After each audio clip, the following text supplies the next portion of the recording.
Lockdown की वजह से फंसे लाखों मजदूरों को राज्य सरकार श्रमिक स्पेशल ट्रेन से लाने का काम कर रही है और इन श्रमिकों को उनके गृह ग्राम में क्वारंटाइन किया जा रहा है। इस वक्त मैं मंगला स्थित स्कूल पर मौजूद हूं और यहाँ पे जो बेहाल मजदूर हैं वो उनका कहना है कि उनको एक ही कमरे में 14-14 लोगों को रुकाया गया है। यहाँ पे 100 से अधिक मजदूरों को रुकाया गया है और यहाँ पे जो व्यवस्थाएं होनी चाहिए थी वो व्यवस्था पर्याप्त नहीं है। यही वजह है कि ये लोग परेशान हैं। इनको आए हुए 1 हफ्ते हो गए लेकिन अब तक इनका कोरोना टेस्ट नहीं किया गया है, ना ही रैपिड किट से इनकी टेस्ट की गई है। इनसे ही पूछते हैं कि किस तरीके की समस्या इनको सामने आ रही है। क्या समस्या हो रही है आप लोगों की? ये नहाने वहाने की व्यवस्था नहीं है, बाथरूम ठीक नहीं है और खाने पीने में टाइम से बेटाइम खाना आ रहा है। पानी की सबसे ज़्यादा परेशानी है। कितने लोग यहाँ रुके हैं एक कमरे में? एक कमरा में 14 आदमी है, 12 आदमी है, ऐसी है। को तो 4 दिन हो आए, लेकिन खाने पीने की स्थिति हम लोग बड़े लोग सह सकते हैं लेकिन बच्चे लोग नहीं सह सकते हैं। यहाँ बच्चे लोग को 12 बजे खाना मिलता है, बच्चे लोग को दूध के पैकेट भी नहीं मिलता है, साफ सफाई नहीं होता है। आप लोग इतने दिन से आए हो, जांच हुआ है आप लोगों का? हाँ भैया, हम लोग स्टेशन से उतरने से पहले हम लोग को चेकअप हुआ है। डॉक्टर लोग बोला कोई प्रॉब्लम नहीं है। हम लोग पानी सुबह सुबह उठे हैं तो लैट्रिन बाथरूम करने के लिए पानी नहीं है और फिर उधर गए हैं तो उधर भी पानी नहीं है। नहाने के लिए बहुत प्रॉब्लम है यहाँ पर। एक रूम में हम लोग को 7 आदमी है। एक बड़ा खतरा कम्युनिटी ट्रांसमिशन की नजर आ रही है। इस तरीके से अगर देखा जाए तो कम्युनिटी ट्रांसमिशन की जो खतरा है वो दिखाई दे रहा है। लिहाजा सरकार को सचेत होने की जरूरत है, नहीं तो एक बड़ा जो संक्रमण फैलने का डर है वो फैल सकता है और इसे देखते हुए सरकार को एक बेहतर व्यवस्था के साथ कार्य करने की और बेहतर व्यवस्था बनाने की योजना तैयार करनी चाहिए ताकि जो बढ़ रहे मामले हैं उसको अंकुश लगाया जाए, नहीं तो आने वाला समय विकराल हो सकता है। कैमरामैन प्रकाश राव के साथ उमेश मौर्य, बंसल न्यूज, बिलासपुर। और यहाँ पर क्वारंटाइन में आने के बाद में जिस प्रकार से अफरा तफरी मचा हुआ है कि लोग क्वारंटाइन सेंटर छोड़ करके कोई भाग रहे हैं, तो जिस प्रकार से आपने देखा कि सांप के काटने से किरना के मुंगेली जिला के योगेश वर्मा की मृत्यु हो गई, उसी प्रकार से बालोद में जिला के सूरज यादव क्वारंटाइन सेंटर में फांसी लगा करके मर गए। इसी के साथ में एक मुंगेली जिला का भी मामला आया है कि क्वारंटाइन सेंटर जाने के डर से फांसी लगा के मर गए। इसके पहले सारंगढ़ की जो घटना हमारे सामने में है, जसपुर की घटना हमारे सामने में है, जांजगीर में क्वारंटाइन सेंटर से भाग रहे हैं।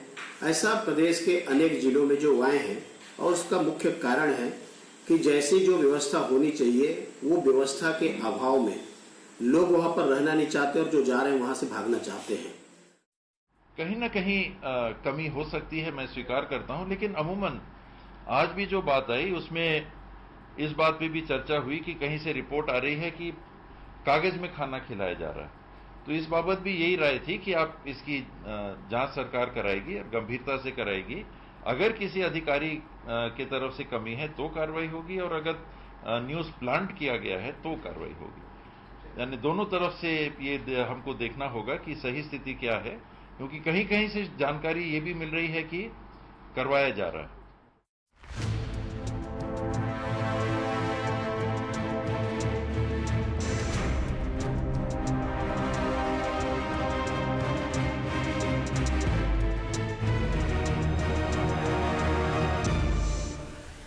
नमस्कार, स्वागत है आपका। मैं हूं अभिषेक शुक्ल। क्वारंटाइन पर सियासत, क्वारंटाइन सेंटर्स को लेकर लगातार सवालिया निशान उठ रहे थे। विपक्ष भाजपा लगातार अव्यवस्था पर सवाल उठा रही थी। उसका कहना था कि सरकार वहां पर्याप्त व्यवस्था नहीं कर रही है, लोगों को असुविधा हो रही है, इसी वजह से लोग भाग रहे हैं वहां पर और परेशान हैं। सरकार का कहना था कि हो सकता है कि ऐसी बातें हों लेकिन जांच करवाई जाएगी, लेकिन उनका मानना है कि खुद उनके मंत्री कई जगहों पर गए हैं, चाक चौबंद व्यवस्था है, इस बात का मुद्दा भी उठा था।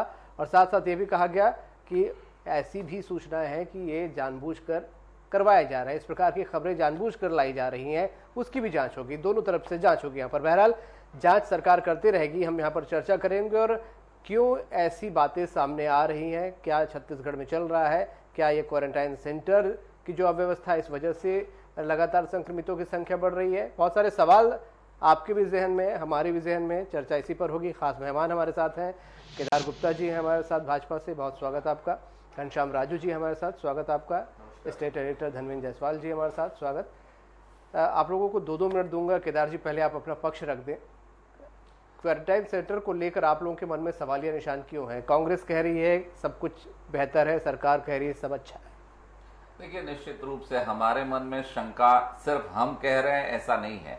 आपके चैनल में या किसी भी चैनल में आज चालू करें आप, और क्वारंटाइन सेंटर में जो मजदूर हैं उनकी स्वयं आप बातें सुन लें।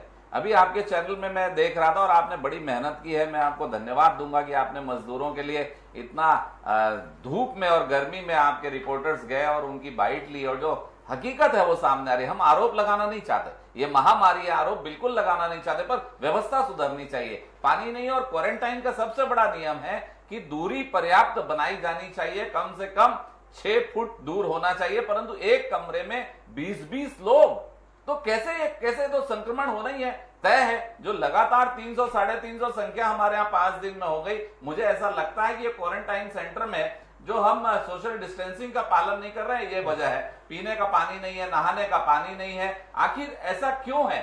मुझे ऐसा लगता है कि राज्य सरकार ने पंचायतों को बिना फंड दिए ये व्यवस्था जबरदस्ती उनके सर पर लाद दी है। और मैं फिर से कहूंगा, भारतीय जनता पार्टी इसमें राजनीति नहीं करना चाहती, पर जो रिपोर्टर सही बात ला रहे हैं, जो चैनल सही न्यूज दे रहे हैं, उसको प्लान न्यूज नहीं बताया जाए, उस पर देखा जाए और उस पर काम किया जाए। भारतीय जनता पार्टी का बिल्कुल और सीधा स्पष्ट मत है कि क्वारंटाइन सेंटर की व्यवस्था बदलनी चाहिए। और ये जो संक्रमण 350 पहुंच गया 50 से, इसका कारण यही है कि क्वारंटाइन सेंटर में लापरवाही हो रही है, और कहीं पूरा प्रदेश ये इसको भुगत ना जाए। इसलिए सरकार की और अधिकारियों की पहली जिम्मेदारी है इस पर ध्यान देना। घनश्याम जी, बहुत सारे क्वारंटाइन सेंटर हैं आप लोगों की तरफ से कहा गया था, लेकिन जो तस्वीरें आपने देखी, लोगों की बातें देखी, क्या कहीं कमी रह जा रही है? देखिए, निश्चित तौर पर अभिषेक जी एक बात को हम देख सकते हैं, कह भी सकते हैं, और स्वयं मंत्री जी ने भी इस बात को स्वीकार किया है, ये कांग्रेस की सरकार है और जहां कमियां होती हैं उसे स्वीकार भी किया जाता है। उस पर लाग लपेट करने की कोशिश है कांग्रेस की सरकार में नहीं होती। बड़ी स्पष्टता से मंत्री जी ने कहा है कि कमियां हो सकती है और इसके लिए जो भी जिम्मेदार लोग हैं उन पर कार्रवाई भी होगी। परंतु निश्चित तौर पर आज जिस प्रकार से श्रमिकों का प्रदेश में वापसी होना है, जो संख्या उनकी रही है लाखों की संख्या में, तो कहीं ना कहीं क्वारंटाइन सेंटरों में जो उन्हें मूलभूत आवश्यकताएं थी, हो सकता है इक्का दुक्का जगह में यह समस्या आई होगी, लेकिन इस समस्या का भी निराकरण किया जाएगा।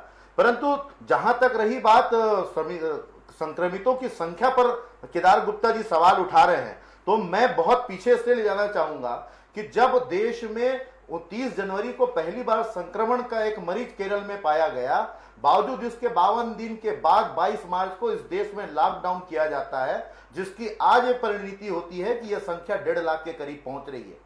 तो संक्रमण को किसी राजनीतिक दल या सत्ता के दल के साथ जोड़ के देखना मैं नहीं समझता उचित है। जो कमी है उसे पूरी की जाएगी और इस प्रकार की किसी भी लापरवाही करने वाले, चाहे वो कितने भी बड़े अधिकारी वर्ग के हों, उन्हें बख्शा नहीं जाएगा।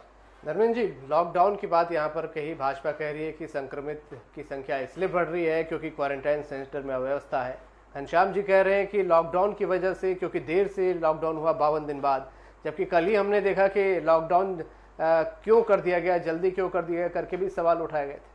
देखिए, लॉकडाउन देर से हुआ या पहले हो गया, ये बहस का मुद्दा मेरा ख्याल है अब नहीं रह गया है। लॉकडाउन जिस तारीख से होना था वो हो गया। लॉकडाउन चौथे चरण पर है और 5वें चरण की तरफ बढ़ने की तैयारी है। सवाल जो छत्तीसगढ़ में क्वारंटाइन सेंटर्स हैं उसको लेकर के जो बातें सामने आ रही है वो चिंताजनक है। मैं ये नहीं कहता कि राज्य सरकार ने व्यवस्था ठीक नहीं की है। 16,499 क्वारंटाइन सेंटर राज्य सरकार ने तय किए। वहाँ जो अलग अलग राज्यों से श्रमिक आ रहे हैं, जो दूसरे लोग आ रहे हैं, वो तमाम लोग वहाँ रुक रहे हैं। लेकिन इसके साथ साथ एक दूसरी बात यह है कि जिन लोगों को राज्य सरकार की व्यवस्था से नहीं लाया गया है, ऐसे श्रमिक जो अपने साधनों से सीधे गांव में पहुंच गए हैं, वो ज़्यादा बड़े खतरे के लिए उसके लिए हमको तैयार रहना चाहिए कि वो ज़्यादा बड़ा विस्फोट आने वाले दिनों में हुआ। लेकिन सवाल क्वारंटाइन सेंटर्स की व्यवस्था को लेकर के है, तो जिला प्रशासन को उसकी निगरानी करनी चाहिए। कलेक्टर्स को अलग अलग ब्लॉक में जो क्वारंटाइन सेंटर्स हैं उसके लिए नोडल ऑफिसर तय करना चाहिए, उसकी जिम्मेदारी तय करनी चाहिए। और यदि किसी मीडिया में, मेन स्ट्रीम मीडिया में, सोशल मीडिया में यदि कहीं से कोई खबर आ रही है, कहीं से कोई शिकायत आ रही है, तो तत्काल उसकी जांच करानी चाहिए। जाकर किसी व्यवस्था को सुधारने की जरूरत है। पानी पर्याप्त मात्रा में उपलब्ध हो, भीषण गर्मी का वक्त है, कम से कम पीने के पानी की व्यवस्था हो, वहाँ मटके रख दिए जाएं ताकि और लोगों को पानी का पीने का इंतजाम हो सके। ज़्यादा से ज़्यादा कमरे खोल दिए जाएं ताकि कम से कम एक कमरे में रह सकें, और ऐसे लोगों की निगरानी कि किसी को कोई सिम्टम्स तो नज़र नहीं आ रहे हैं, किसी को बुखार तो नहीं हो रहा है, किसी को खांसी तो नहीं हो रही, इसकी निगरानी करने की ज़रूरत है। इसके लिए जो हेल्थ वर्कर्स हैं उनकी ड्यूटी भी वहाँ लगाई जानी चाहिए। तो ये व्यवस्था करने की इस समय ज़रूरत है, और उसको लेकर के जिला प्रशासन की जिम्मेदारी ज़्यादा बड़ी है बनिस्बत राज्य सरकार के। घनश्याम जी, सवाल आपसे ये है कि पंचायतों को जैसा आरोप लगाया गया कि पर्याप्त व्यवस्था उनको या फंड नहीं दिया गया, इस वजह से ऐसी अव्यवस्थाएं पैदा हो रही हैं, और वाकई जो सवाल उठते हैं, क्या बेहतर नहीं है कि उन पर कार्रवाई की जाए, उसकी जांच करा ली जाए, तो स्थिति सुधरेगी, तो राज्य सरकार की वाहवाही होगी? देखिए, ये तो आरोप लगाना कि राज्य सरकार ने पंचायतों को पैसे नहीं दिए, शायद इसलिए ये स्थिति है, मैं इसे नहीं मानता। राज्य सरकार ने पर्याप्त संसाधनों के साथ सभी पंचायतों को इन व्यवस्थाओं के लिए निर्देशित किया है। मैं कह सकता हूं कि कहीं इक्का दुक्का जगह ये समस्या आई होगी, समस्या का निराकरण होगा, लेकिन आर्थिक अभाव के चलते ये समस्या आई होगी, ये सवाल भारतीय जनता पार्टी के द्वारा खड़ा करना इसलिए भी लाजमी नहीं है क्योंकि राज्य सरकार जिस प्रकार से केंद्र से अपने हक का पैसा मांग रही है, चाहे वो जीएसटी का पैसा हो या तमाम हमारे जो आधार हैं इस प्रदेश के आर्थिक व्यवस्था को सुदृढ़ करने के लिए, वो पैसे तो केंद्र सरकार राज्य को दे नहीं रही है। मुझे ऐसा लगता है कि कहीं ना कहीं भारतीय जनता पार्टी, चूंकि केदार जी कह रहे थे कि इस विषय पर राजनीति करने का विषय नहीं है, तो मेरा आग्रह है उनसे इस डिबेट के माध्यम से कि देश के प्रधानमंत्री जी से आग्रह करें कि छत्तीसगढ़ के हक का जो पैसा है, जो उनके अधिकार का पैसा है, जो इस राज्य के लिए आर्थिक व्यवस्था को इस महामारी में दूर कर सकता है, उसके लिए हमारे हक का पैसा दें ताकि हम और अच्छी व्यवस्था कर सकें। और जहां इस प्रकार की कोई कमियां देखी जा रही है उसे तो हम दूर करेंगे ही, लेकिन सबसे बड़ी विडंबना यह है कि विपक्ष को सकारात्मक कार्य कोई भी नहीं दिख रहा है। आज लाखों की संख्या में क्वारंटीन सेंटर हैं, लेकिन भारतीय जनता पार्टी को क्वारंटीन सेंटर में किसी भी कारण से किसी भी व्यक्ति की मृत्यु का कारण बताने के पीछे जो राजनीतिक लालसा दिख रही है, विपक्ष के नेता धर्मलाल कौशिक जी अभी गिना रहे थे कि यहां ऐसे मौत हुई है, वहां वैसे मौत हुई। अरे एक शब्द ये कह देते कि जिनकी मौतें हुई उनके प्रति मेरी संवेदनाएं हैं, हम संवेदना व्यक्त कर रहे हैं, चाहे किसी भी कारणों से उनकी मौतें हुई, अगर मौत हुई है तो निश्चित ये निंदनीय है और उनके प्रति हमारी सहानुभूति है, बात ये होनी चाहिए। लेकिन आरोप लगाकर जिस प्रकार विपक्ष की राजनीति करने का प्रयास भाजपा कर रही है, आरोप आप लोग बार-बार लगा रहे हैं, ये उचित नहीं। क्या इसके पीछे कोई तथ्य? नहीं, निश्चित रूप से मैं कहना चाहता हूं, बिलासपुर के जो मस्तूरी के मोहनलाल हैं उनकी मृत्यु हुई, उसके बाद जो पाली से आई थी पाटिल बाई, उनकी मृत्यु बिलासपुर में हुई, फिर दुर्ग में जो साहू जी हैं जो सैंपल कलेक्ट करते थे उनकी मृत्यु हुई। इन तीनों मृत्यु का कारण आज तक अज्ञात है। लोग कहते हैं ये क्वारंटाइन में थे और कोरोना के लक्षण पाए गए थे, सरकार स्पष्ट कर देना, नहीं था तो कोई बात नहीं है। तो लगातार ये क्वारंटाइन सेंटर्स और जो मृत्यु हो रही है, सांप काटे जा रहे हैं क्वारंटाइन सेंटर में, और ये कहते हैं कि हम स्वीकार कर रहे हैं, एक नहीं दो जगह हो गया। भूख के भय से लोग क्वारंटाइन सेंटर छोड़ के भाग रहे हैं, एक सेंटर नहीं कईयों सेंटर से लोग भाग गए। ये कहते हैं हम गलतियों को स्वीकार कर रहे हैं, लोग मर गए, ये कहते हैं हम संवेदनाएं व्यक्त कर रहे हैं। अरे सरकार होती किसके लिए? और आज ये जीएसटी के पैसे की बात कर रहे हैं, क्या मजदूरों को खिलाने का भी पैसा इस प्रदेश में नहीं रह गया? ये वाहवाही लूटते हैं कि किसानों को ये दे दिया, देश का प्रथम प्रदेश है छत्तीसगढ़ जिसने ये कर दिया। ये अपने घर में आए जिनका हक है इस प्रदेश में, जो इस गांव की मट्टी में जन्म लिए, उनको खिलाने के लिए इनका निवाला नहीं है। 53 करोड़ रुपए सिर्फ कोरोना के लिए और इन व्यवस्थाओं के लिए केंद्र सरकार ने दिए हैं। ये जीएसटी का मामला, कोयले की रॉयल्टी का मामला, अरे जिस दिन डिबेट होगा बैठ जाएंगे। क्या सिर्फ जीएसटी के पैसे से ही ये कोरोना वालों को खिलाना चाहते हैं? जो 53 करोड़ रुपए हुआ आया उसका क्या होगा? 450 करोड़ रुपए श्रम विभाग में आकर पड़ा हुआ है आज एक महीने से। आज तक मजदूरों को जो 500 रुपए ट्रांसफर करना था इस सरकार ने नहीं किया, और कहते हैं हम संवेदना व्यक्त कर रहे हैं। क्या मौतें खाली आपकी संवेदनाओं का मुझे बोला गया है? देखिए, आप जिन राशियों की गिनतियां गिना रहे हैं ना केदार जी, आप ये तो देखिए कि उन राशियों की व्यवस्था सरकार को केंद्र सरकार ने किस आधार पर दी है। और क्या हम अगर जीएसटी या कोयले की रॉयल्टी का पैसा मांग रहे हैं राज्य की आर्थिक उन्नति के लिए या इस महामारी से लड़ने के लिए, तो क्या हमारे अधिकार नहीं है? रही बात जिस मौतों पर आप संदेह पैदा करना चाहते हैं, आपको बता दूं कि किसी भी संक्रमित मरीज की मौत अगर कोरोना से होती है तो उसको प्रमाणित करता है आईसीएमआर, जो कहीं ना कहीं राष्ट्रीय स्वास्थ्य सेवाएं के माध्यम से इसको चयनित किया, इसको तय किया जाता है। आप किस पर प्रश्न चिन्ह पैदा करना चाहते हैं? अरे संक्रमण से कोई मौतें होंगी, इसको छुपाने के पीछे क्या आशय हो सकता है? क्या मौतों पर भी राजनीति करेगी भारतीय जनता पार्टी? बड़े शर्म की बात है। जी किधर मैं तो देख रहा हूं ये कहते हैं कि जो मर गए हम संवेदना व्यक्त कर रहे हैं, तो अरे ये तो राजनीति भारत कौन कर का रहा है? इतिहास है अरे जो भाई। जिंदा है, सांप तो हमारे- काटने से ये तो मौत हो रही है हमारे संस्कारों में क्वारंटाइन है सेंटर भाई। में, बच्चों को 12 बजे तक के चाय दूध का बिस्किट का ठिकाना नहीं है, और कहते हैं हम मौतों पे राजनीति भाजपा कर रही है। अरे ये मौतों के समुद्र में ले जा रहे हैं लोगों को, सांप काट रहा है आके, तो क्या वो सांप के घर चला गया क्वारंटाइन वाला, कि सांप उसके पास आ गया? तो निश्चित रूप से देखिए, ये वाद विवाद का विषय नहीं है। मैं पुनः कहना चाहूंगा कि इस प्रदेश में अगर आर्थिक रूप की कोई तंगी होती तो इतने पैसे, इतनी व्यवस्थाएं डॉक्टर रमन सिंह जी ने कैसे कर ली कि उनकी सरकार जाते ही आप 3 घंटे के अंदर 2500 रुपए क्विंटल से धान का पैसा दे दिए, आपने कर्जा माफ कर दिया। इतना पैसा था इस प्रदेश में, कहां चला गया? कि अब मजदूरों को खिलाने के लिए नहीं है, क्वारंटाइन सेंटर को ठीक से चलाने के लिए नहीं है। धनवेंद्र जी, होगा क्या क्या? क्वारंटाइन सेंटर को लेकर जिसका हम जिक्र कर रहे हैं, उसके हालातों की बात कर रहे हैं, वो भी छत्तीसगढ़ में सियासत की भेंट चढ़ जाएगा? व्यवस्थाएं क्या सुधरेंगी? देखिए, व्यवस्था सुधारने का काम प्रशासन का है और ये करना चाहिए। मुख्यमंत्री भूपेश बघेल इसकी लगातार समीक्षा कर रहे हैं। मुझे इस बात की खुशी है कि मैं उन खबरों को लगातार कवर करता रहा हूं, और मुझे इस बात का ध्यान है कि लगातार मुख्यमंत्री ने व्यवस्थाओं को ठीक करने के लिए कहा। कलेक्टरों को जिम्मेदारी सौंपी गई, कलेक्टरों को ये कहा गया कि नोडल अधिकारी जिम्मेदार लोग को बनाए जाए, ऐसे अधिकारियों को बनाए जाए जो कॉम्पिटेंट हो, अपने काम को ठीक से कर सकते हैं। लेकिन इसके बाद लगातार, चाहे वो सरगुजा से आए हो, चाहे जसपुर से हो, चाहे मुंगेली का मामला हो, चाहे बालोद का मामला हो, चाहे कांकेर का मामला हो, ऐसे तमाम जिलों से जो अलग अलग क्वारंटाइन सेंटर्स की जो खबरें आ रही है, वो दिल दहला देने वाली है, झकझोर देने वाली है और लोगों को परेशान करने वाली, कि क्या हम अपने मजदूरों को खाने पीने की व्यवस्था नहीं कर पा रहे हैं, उनके शौच की व्यवस्था नहीं कर पा रहे हैं, हम उनके सोने की व्यवस्था नहीं कर पा रहे हैं, छोटे बच्चों को समय पर खाना नहीं दे पा रहे हैं, हमारे पास पेपर प्लेट्स नहीं है, हम खाना किसमें खिला रहे हैं। तस्वीरें जो आ रही है वो चिंताजनक है, और इसके लिए जिला प्रशासन के अधिकारियों को जिम्मेदार मान करके उनके खिलाफ जांच शुरू करनी चाहिए, उनके खिलाफ कार्रवाई करनी चाहिए। छोटे छोटे कर्मचारियों को जिम्मेदारी दी गई है, क्या उन कर्मचारियों के द्वारा जो व्यवस्था की जा रही है इसको मॉनिटर करने वाला कोई नहीं है?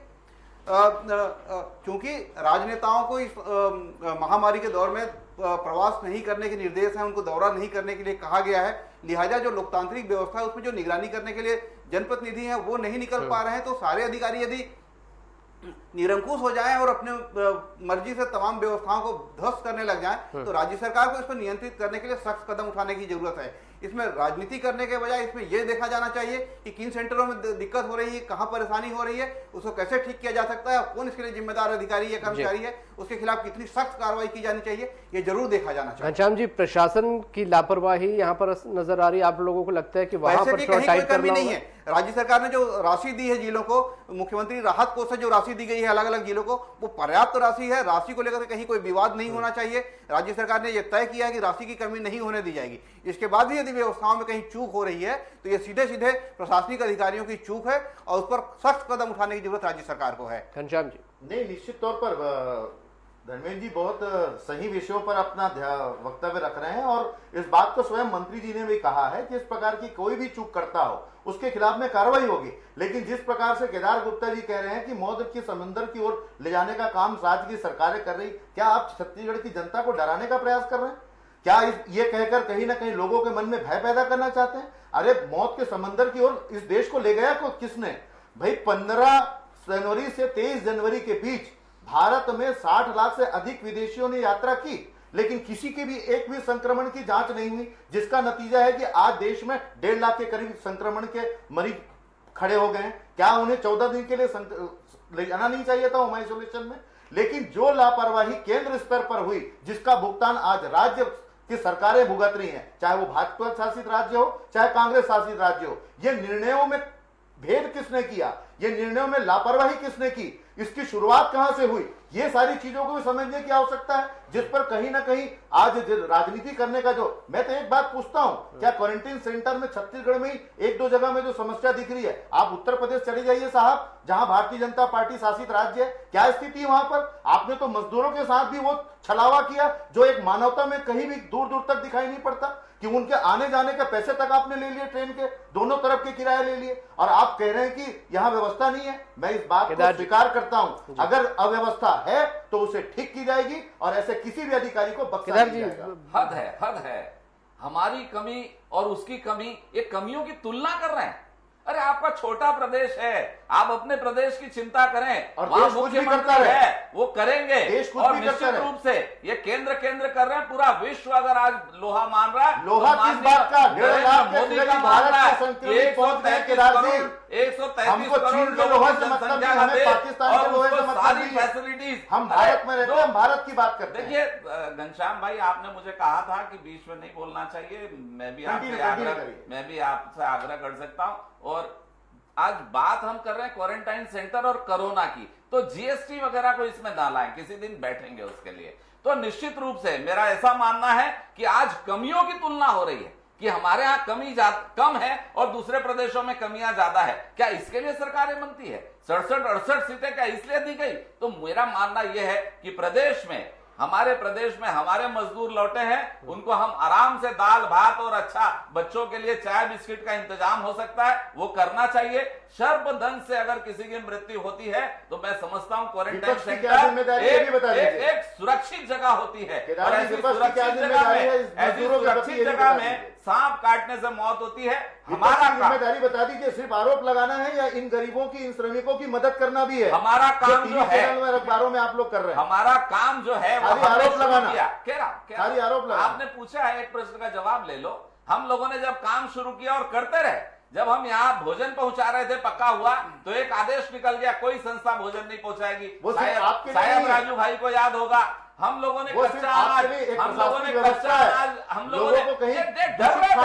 अरे राष्ट्रीय स्वयंसेवक संघ ने लाखों लोगों को कच्चा भोजन पहुंचाया, पक्का भोजन पहुंचा, उससे भयभीत हो गए। हमारी रसोई ने लगभग 3 लाख से 4 लाख लोगों को भोजन कराया। हम यहाँ पर करते हैं इन्होंने रोक लगा दिया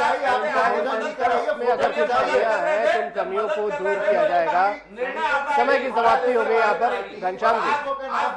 घनश्याम जी, केदार जी, समय की समाप्ति, माफी चाहूंगा, आज हमारे पास इतना ही समय है। बहुत शुक्रिया आप सभी का इस चर्चा में शामिल होने के लिए। चर्चा का मकसद यही था कि अगर कुछ कहीं कमी है, जैसा कि मंत्री भी मान रहे हैं कि अगर कमी है तो जांच जरूर कराई जाएगी। उन कमियों को, जैसे स्क्रीन पर भी आपने देखा, बेहद ज़रूरत है, संवेदनशीलता के साथ ज़रूरत है कि अधिकारी आगे बढ़ें, उन कमियों को दूर करें, क्योंकि जो मजदूर इतनी तकलीफ झेलते हुए अपने प्रदेश में पहुंचे हैं, तो बेहद ज़रूरी है उनको सुरक्षित रखना। अगर वो सुरक्षित रहेंगे तो प्रदेश भी सुरक्षित रहेगा और संक्रमितों की संख्या में इजाफा नहीं होगा। बेहद ज़रूरी है संवेदनशीलता के साथ इस विषय पर काम करने की। आज का मुद्दा में इतने।